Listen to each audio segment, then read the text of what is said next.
सोचिए, आप जिस देश में पैदा हुए, जहां आपका घर है, वो कुछ सालों के बाद नक्शे से ही मिट सकता है। अगर ऐसा हुआ तो फिर आप पर क्या गुजरेगी? जहां आपके पुरखे रहे हों, बाप दादा रहे हों, भाई बहन रहे हों, और वो देखते ही देखते वो घर जलजले का शिकार हो जाए, तो फिर क्या हो और आपकी सोच पर क्या बीते? सोचिएगा ज़रूर, क्योंकि आज जो हम आपको बताने जा रहे हैं वो ऐसे ही लोगों का दर्द है, ऐसे ही लोगों की कहानी है, ऐसे ही लोगों की परेशानी है।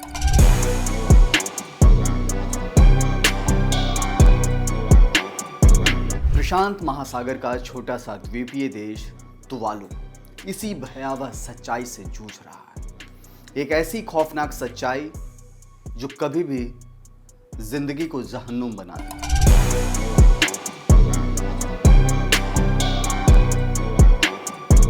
जलवायु परिवर्तन से जूझते तुवालू के नागरिक अब मांग कर रहे हैं क्लाइमेट वीज़ा की, यानी ऐसा वीज़ा जो उन्हें डूबते देश से निकालकर किसी सुरक्षित जमीन पर बसा सके। तुवालू एक छोटा द्वीपीय देश है जहां की आबादी 11,000 से भी कम है। इसकी औसत ऊंचाई समुद्र तल से मात्र 2 मीटर। वैज्ञानिकों की चेतावनी है कि 2030 तक तुवालू का बड़ा हिस्सा जलमग्न हो सकता है। मीठे पानी के स्रोत खारे हो चुके हैं, खेती असंभव हो गई है, और यही कारण है कि तुवालू के लोग जो हैं वो क्लाइमेट वीज़ा की मांग कर रहे हैं, क्योंकि पीने के लिए पानी नहीं है, रहने के लिए घर नहीं है, और जो आसमान बचा है केवल, और नीचे जो धरती है वो कभी भी डूब सकती है। लिहाजा क्लाइमेट वीज़ा की मांग तेज हो गई। दरअसल क्लाइमेट वीज़ा एक नई अंतर्राष्ट्रीय अवधारणा है जिसमें उन लोगों को दूसरे देशों में शरण या स्थायी निवास दिया जाता है जो जलवायु संकट के कारण बेघर हो रहे हैं। यह शरणार्थी कानून से अलग है क्योंकि यहाँ युद्ध या उत्पीड़न नहीं है, प्राकृतिक आपदा सबसे बड़ा कारण है। तुवालू के लोग चाहते हैं कि ऑस्ट्रेलिया, न्यूजीलैंड और अमेरिका उन्हें जलवायु विस्थापित माने और उनके लिए अस्थायी पुनर्वास की योजना बनाए। तुवालू ने पहले ऑस्ट्रेलिया से विशेष समझौता किया जिसमें जलवायु शरण का प्रावधान है, लेकिन नागरिकों को डर है कि नीति बदलने पर उन्हें एंट्री न दी जाए। इसी कारण तुवालू सरकार ने लिखित गारंटी मांगी है।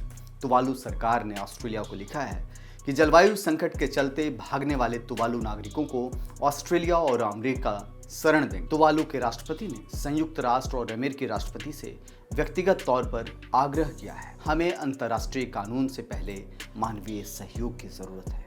अमेरिका से मांग है कि वह जलवायु विस्थापन को आधिकारिक मान्यता दे और ग्रीन कार्ड या स्पेशल वीज़ा स्कीम के जरिए तुवालू वासियों को अपने देश में एंट्री दे।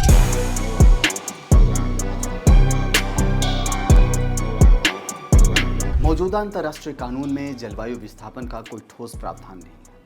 1951 का रिफ्यूजी कन्वेंशन केवल राजनीतिक उत्पीड़न को ही आधार मानता है। हालांकि पेरिस जलवायु समझौते जो 2015 में हुए थे, देशों को जलवायु विस्थापन से निपटने के लिए गंभीर सहयोग की बात कही गई है। जलवायु संकट वैश्विक है, लेकिन उसका असर छोटे देशों पर सबसे पहले और सबसे ज़्यादा पड़ता है। भारत जैसे देश जो अब ग्लोबल साउथ के लीडर माने जा रहे हैं, उनके लिए भी यह एक नैतिक और कूटनीतिक चुनौती भी है। तुवालू एक देश नहीं, एक सवाल है। अगर कोई देश जलवायु से डूब जाए तो उसके लोगों का वजूद क्या रहेगा?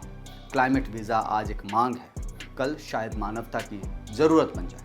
ऐसे में वक्त आ गया है कि दुनिया सिर्फ सम्मेलनों में नहीं, ज़मीन पर समाधान दे। तो कैसा लगा ये वीडियो, आप हमें ज़रूर बताइएगा। अगर आपके पास भी है इस समस्या का कोई समाधान तो कमेंट सेक्शंस में जाकर के कमेंट ज़रूर करें। तब तक के लिए जय हिंद, जय भारत, नमस्कार।